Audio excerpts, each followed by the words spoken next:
November মাসের প্রথম সপ্তাহেই বাংলায় এসআইআর এর কাজ শুরু হয়ে যাবে। সূত্র মারফত এমনই খবর জানা গিয়েছে। সদ্য দিল্লিতে একটি রুদ্ধদ্বার বৈঠক হয়েছে।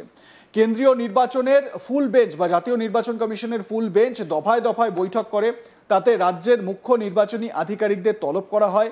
যে রাজ্যগুলোতে সম্প্রতি নির্বাচন রয়েছে সেই রাজ্যের মুখ্য নির্বাচনী আধিকারিকদের সঙ্গে আলাদাভাবে বৈঠক করা হয়। এ রাজ্যের মুখ্য নির্বাচনী আধিকারিক মনোজ আগরওয়ালের কাছে এ রাজ্যের এসআইআর এর বিস্তারিত রিপোর্ট তলব করেছিল জাতীয় নির্বাচন কমিশন। তিনি সেই রিপোর্ট জমা করেন। যে রিপোর্ট তিনি তুলে দিয়েছেন সেই রিপোর্ট দেখে যথেষ্ট চিন্তিত জাতীয় নির্বাচন আধিকারিকরা। সীমান্তবর্তী জেলা উত্তর 24 পরগনায় মাত্র 42% ম্যাপিংয়ে মিল পাওয়া গিয়েছে, যা যথেষ্ট চিন্তার। সময় যত এগোচ্ছে ততই এসআইআর নিয়ে চর্চা বাড়ছে রাজনৈতিক মহলে। এসআইআর এর মাধ্যমে বৈধ ভোটারদের নাম বাদ দেওয়া হতে পারে, এই আশঙ্কায় ইতিমধ্যেই সরব হয়েছে তৃণমূল। যদিও বিজেপির পাল্টা দাবি, বিহারের পর এ রাজ্যেও এসআইআর হবে, আর সেটা হলে বাংলাদেশ থেকে অবৈধভাবে ভারতে ঢুকে এখানকার ভোটার লিস্টে নাম তোলা বহু মুসলিমের নাম বাদ যেতে পারে বলেই মনে করছে বঙ্গ বিজেপি। রাজ্যে বিজেপির নেতাদের আরও অভিযোগ, অবৈধভাবে ঢোকা সেই সব বাংলাদেশি মুসলিমদের এ রাজ্যে শেল্টারের ব্যবস্থা করে দেন তৃণমূল নেতাদেরই একাংশ, আর তাই এসআইআর এর বিরোধিতা করছে তৃণমূল। যদিও বিজেপির সেই অভিযোগ বারবারই খারিজ করে দিয়েছে রাজ্যের শাসক দল। তবে পরিস্থিতি যেদিকে যাচ্ছে তাতে এসআইআর নিয়ে আগামী দিনে রাজ্য রাজনীতি উত্তাল হতে পারে বলেই মনে করছেন রাজনৈতিক পর্যবেক্ষকদের অনেকে। স্বাভাবিকভাবে এই নিয়ে চর্চা তুঙ্গে উঠেছে, আলোচনা হচ্ছে, এবং এই যে নাম কত বাদ যাবে সেটা নিয়ে খুব চর্চা হচ্ছে। 1.5 কোটি নাম বাদ যাবে, কোনো বিজেপি নেতা বলছেন 1 কোটি নাম বাদ যাবে। শুভেন্দু অধিকারী, যিনি রাজ্যের বিরোধী দলনেতা, তিনি বলছেন 1 কোটির বেশি ভুয়ো ভোটারের নাম বাদ যাবে।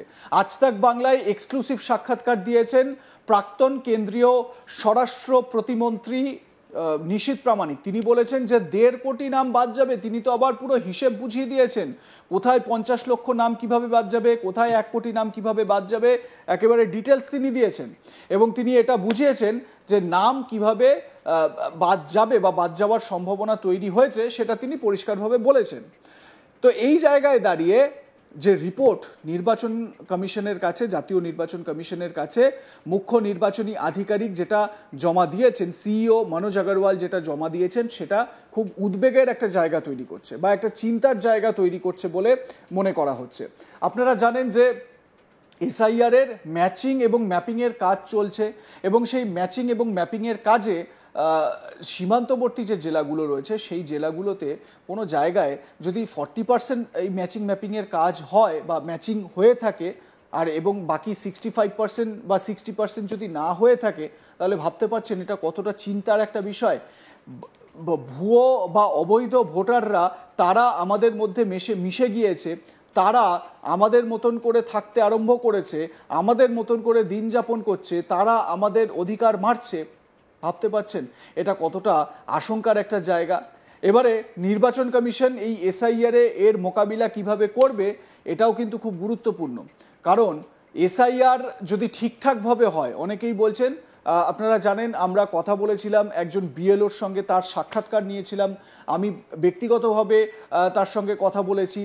সেই বিএলও বলছেন, এবং আপনারা আজ তাক বাংলাতেও দেখেছেন, যে এসআইআর প্রপারলি হলে 80 থেকে 90 লক্ষ নাম বাদ যাবে। তো এই যে জাতীয় নির্বাচন কমিশনের যে রুদ্ধদ্বার বৈঠক, সে প্রসঙ্গে আমার সহকর্মী সুজয় ঘোষ তার প্রতিবেদনে কি বলছেন শুনুন। নভেম্বর মাসের প্রথম সপ্তাহে এ রাজ্যে এসআইআর এর কাজ একেবারে শুরু হবে বলে সেটা একটা সূত্র মারফত আমরা জানতে পারছি। আমরা দেখলাম যে দিল্লিতে একেবারে রুদ্ধদ্বার বৈঠক হলো, 2 দিনের বৈঠক।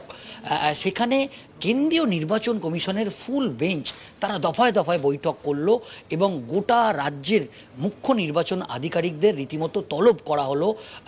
সেখানে বৈঠক চলল, এবং যে রাজ্যগুলোর সম্প্রতি নির্বাচন আছে সেই রাজ্যগুলোর মুখ্য নির্বাচন আধিকারিকদের সঙ্গেও তিনি আলাদা করে বৈঠক করলেন।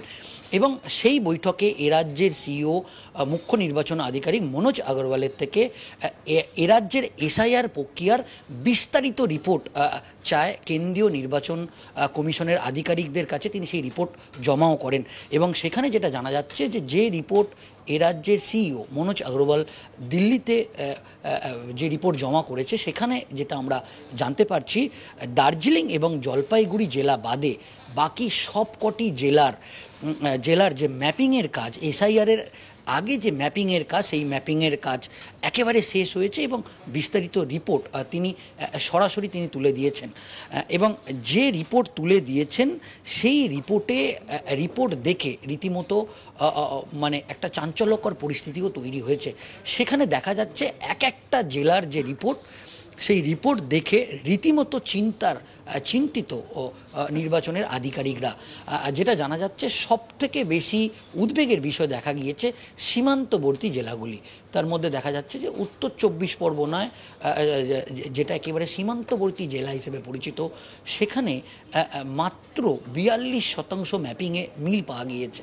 2002-এর সঙ্গে বর্তমান যে ভোটার তালিকা, সেই তালিকায় দেখা যাচ্ছে যে সেখানে মাত্র 42% মিল পাওয়া গিয়েছে ম্যাপিংয়ে। এবং অন্যান্য জেলাগুলোর ক্ষেত্রে দেখা যাচ্ছে উত্তর 24 পরগনা বাদ যদি দিই, আমরা কোচবিহার, পশ্চিম বর্ধমান থেকে শুরু করে অন্যান্য জেলাগুলোর ক্ষেত্রে প্রাথমিকভাবে 50% মিল দেখা গিয়েছে। দক্ষিণ 24 পরগনাতেও যেটা দেখা যাচ্ছে যে সীমান্তবর্তী জেলা, সেখানেও আপাতত 50% ম্যাপিংয়ে দেখা গিয়েছে। এবং যেটা জানা যাচ্ছে যে তারা ইতিমধ্যেই প্রত্যেক জেলা ধরে ম্যাপিংয়ের কাজগুলো তারা প্রথমে মিলিয়ে দেখেছে এবং মিলিয়ে দেখে সেগুলোকেই তারা যে বর্তমান যে তালিকা, সেই তালিকা আজ থেকেই কেন্দ্রীয় নির্বাচন কমিশনের যে ওয়েবসাইট আছে, সেখানেও কিন্তু 2002-এর তালিকার সঙ্গে যে চূড়ান্ত ম্যাপিং, সেই ম্যাপিংয়ের পুরো ডেটা আই কেন্দ্রীয় নির্বাচন কমিশনের ওয়েবসাইটেও তুলে দেবে।